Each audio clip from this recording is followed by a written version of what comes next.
كل من عليها فان ويبقى وجه ربك ذو الجلال والإكرام فبأي آلاء ربكما تكذبان يسأله من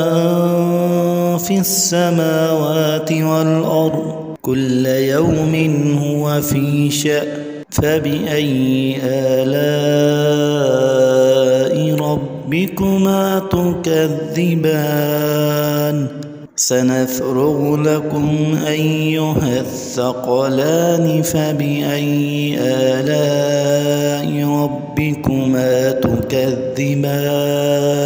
يا معشر الجن والإنس إن استطعتم أن تنفذوا من أقطار السماوات والأرض فانفذوا لا تنفذون إلا